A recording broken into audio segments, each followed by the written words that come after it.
कि कुछ न बिगड़ेगा तेरा सतगुरु शरण आने के बाद, कुछ न बिगड़ेगा तेरा सतगुरु शरण आने के बाद, कुछ न बिगड़ेगा तेरा सतगुरु शरण आने के बाद, कुछ न बिगड़ेगा तेरा सतगुरु शरण आने के बाद, हर खुशी मिल जाएगी चरणों में झुक जाने के बाद, हर खुशी मिल जाएगी चरणों में झुक जाने के बाद,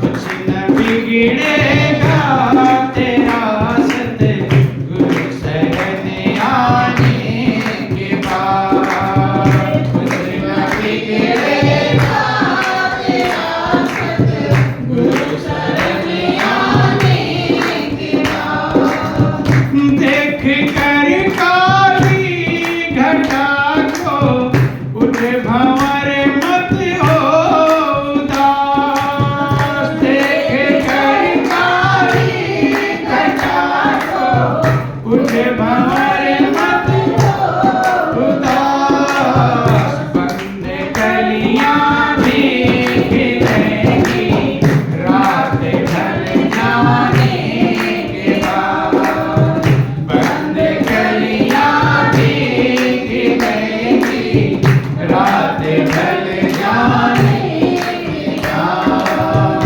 कुछ न बिगड़ेगा तेरा सतगुरु शरण आने के बाद, कुछ न बिगड़ेगा तेरा सतगुरु शरण आने के बाद।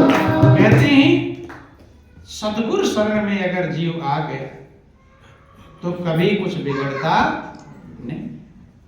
शरण में आने का मतलब एडमिशन नहीं, शरण में आने का, देखो भगवान कृष्ण ने अर्जुन को 11वें अध्याय में ज्ञान दे दिया, लेकिन शरणागति का जो योग है वो 18वें अध्याय में समझाते हैं गीता के।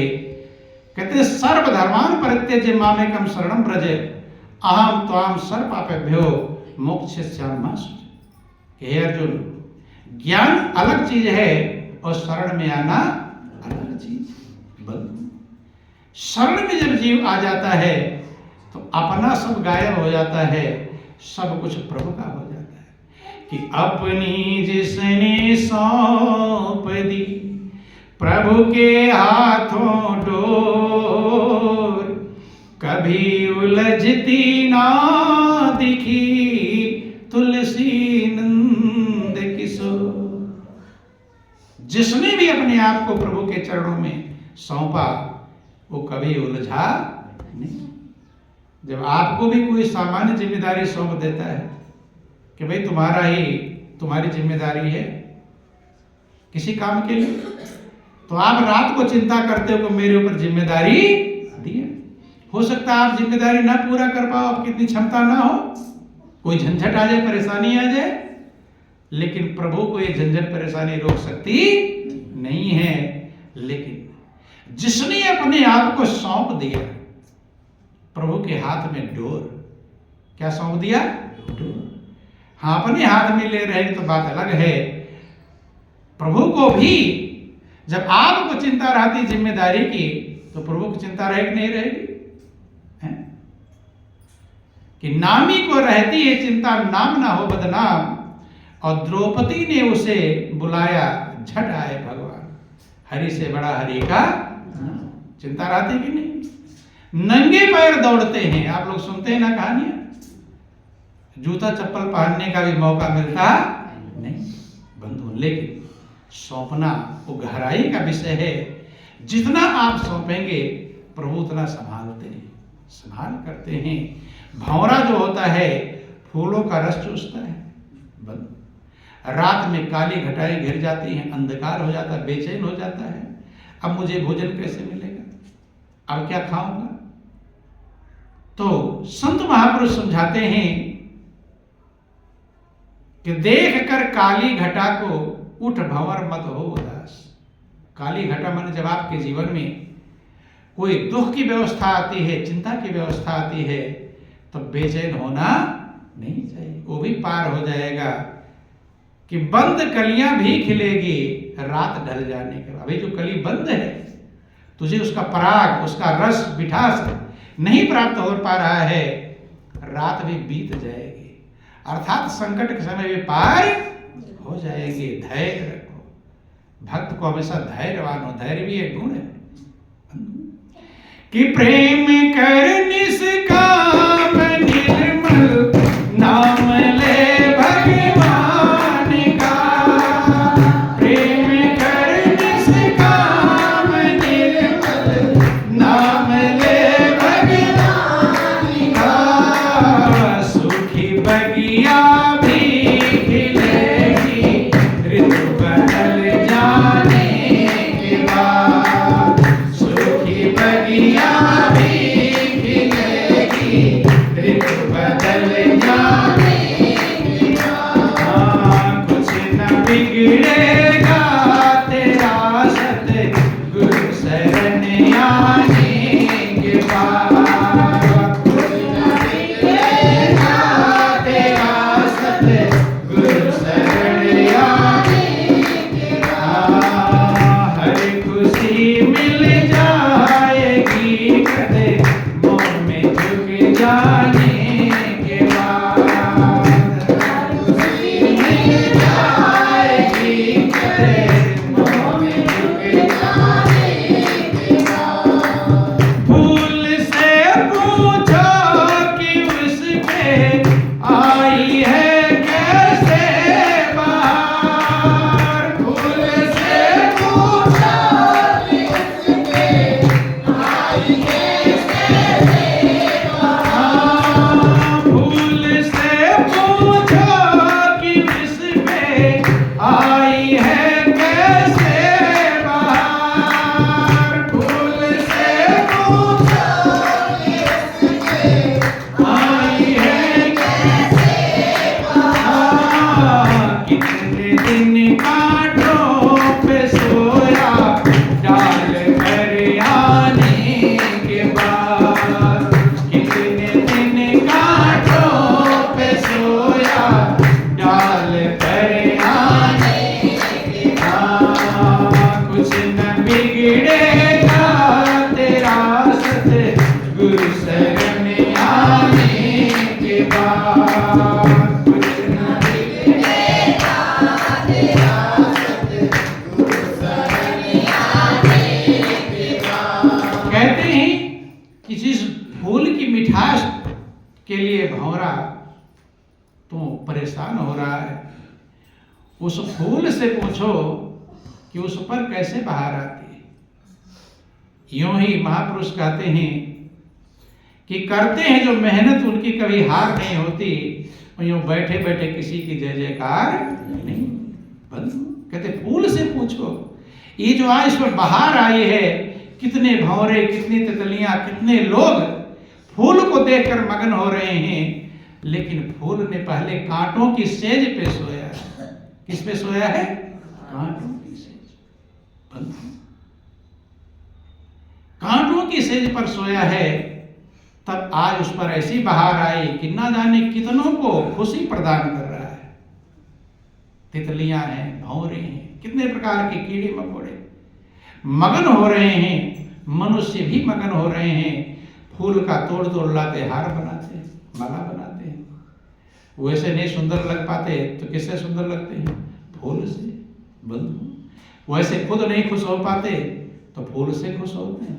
बंधु इसलिए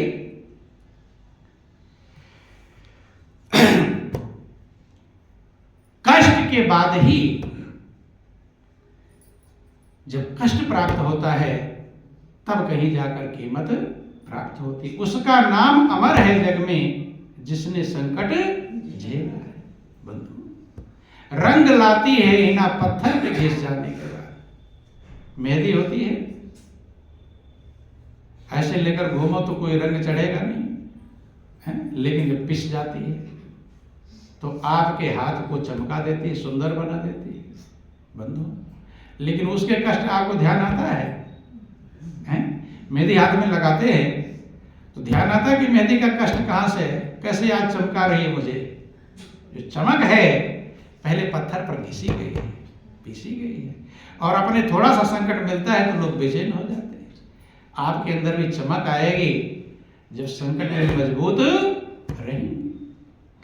कि जब तलक है भेद मन में कुछ नहीं बन पाएगा, जब तलक है भेद मन में कुछ नहीं बन पाएगा, जब तलक है भेद मन में कुछ नहीं बन पाएगा, जब तलक है भेद मन में कुछ नहीं बन पाएगा, जब तलक है भेद मन में कुछ नहीं बन पाएगा, जब तलक है भेद मन में कुछ नहीं बन पाएगा।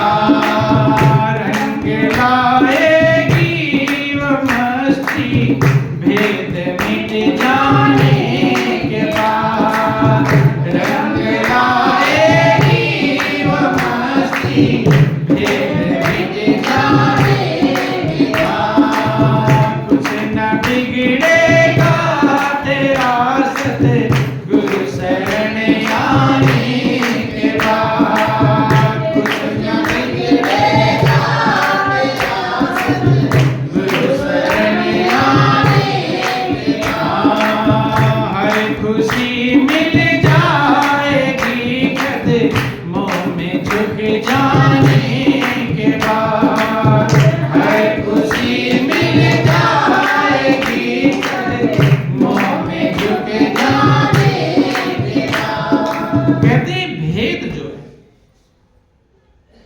जब तक ये रहता है तब तक मनुष्य अशांत और बेचैन रहता है। भेद का मतलब ये मेरा, ये तेरा, ये उनका, और इसी को महापुरुष माया कहते हैं। मैं और मोर तोर तय माया, जय बस कीन्हे जीव निकाया। भगवान राम लक्ष्मण को समझाया कि लक्ष्मण, ये जो भेद है ये मेरा है, ये तेरा है, ये मैं हूं, ये तुम। जबकि पांच तत्वों से सभी बने हुए हैं और सभी के अंदर में वही परमात्मा शक्ति मौजूद है, आत्मा के रूप में स्थित है, तो किसी में कोई भेद नहीं है। मिट्टी के घड़ा बना दो, सुराही बना दो, कुल्हड़ बना दो, हाथी बना दो, घोड़ा बना दो, गणेश बना दो, तमाम मूर्तियां बना दो, अलग अलग कहला रहे लेकिन सब क्या है? मिट्टी। सब एक ही चीज है, वो है मिट्टी। बंधु, ऐसे ही जब तक ये मेरा तेरा का भेद रहता है बंधु, आपका जीवन आनंदमय नहीं हो पाएगा। इसलिए हमारे संत महापुरुषों ने वसुधैव कुटुंबकम, पूरी वसुधा ही एक परिवार है, एक पत्नी। पहले आपका परिवार रहता है पत्नी बेटा बेटी, और जब बेटे की शादी हो जाती है तब बेटे का परिवार अलग, फिर मेरा तेरा चालू बंधु। इसलिए जब एक प्रभु को आप अपने अंदर में समझ जाएंगे, लव लग जाएगा, प्रेम लग जाएगा, वही प्रभु मेरे अंदर है, वही प्रभु सबके अंदर मौजूद है। निज प्रभु में देखें जगत के ही सन करें विरोध। जिससे विरोध कर रहे हो उसके अंदर भी वही प्रभु है, जिसकी भक्ति कर रहे हो। तो ये दोनों काम चलने वाला नहीं है कि इधर विरोध करो इधर पूजा करो। उसी का ध्यान कर रहे हो और दूसरे के हृदय में वही बैठा हुआ है, उसी से विरोध कर रहे। इधर विरोध उधर बंदगी, ये दोनों काम चलने वाला नहीं। एक हो जाना चाहिए। जिसकी पूजा कर रहे हो वही सबके अंदर बैठा हुआ है। तुलसीदास ने जब इस बात को समझ लिया तब उन्होंने वर्णन किया कि श्री राम मैं सब जग जानी, करो प्रणाम जोरी जुग पानी। मेरे सीताराम जो प्रभु हैं वो सबके हृदय में वही है, दूसरा कोई नहीं। सब महापुरुषों ने, जितने महापुरुष ये सब ने एकता का संदेश दिया। भगवान कृष्ण ने भी गीता में कहा कि अर्जुन ब्राह्मण गैया स्वान में देखे मेरा रूप, ब्राह्मण में, कुत्ते में, गाय में, चांडाल में मेरा ही रूप देखे बंधु। तभी समता आएगी, इस समता को धार प्राणी, और तभी आपकी आत्मा संतुष्ट हो पाएगी। आप संतुष्टि और शांति को प्राप्त कर पाएंगे और दूसरा कोई उपाय नहीं। इसलिए जीवन बहुत कीमती है। प्रभु ने कृपा किया है, एक एक पल आपको श्वास संचालित कर रहे हैं। अपने जीवन के विकारों को दूर करके, निर्मल बना करके सद्गुण प्राप्त कर लें। जैसे सद्गुण बढ़ते जाएंगे वैसे आपका जीवन आनंदमग्न होता जाएगा। ये जीवन का सार है, ये जीवन का लक्ष्य है। इन्हीं चंद शब्दों के साथ बोलिए प्रेम से गुरुदेव महाराज की, बोलो वृंदावन बिहारी लाल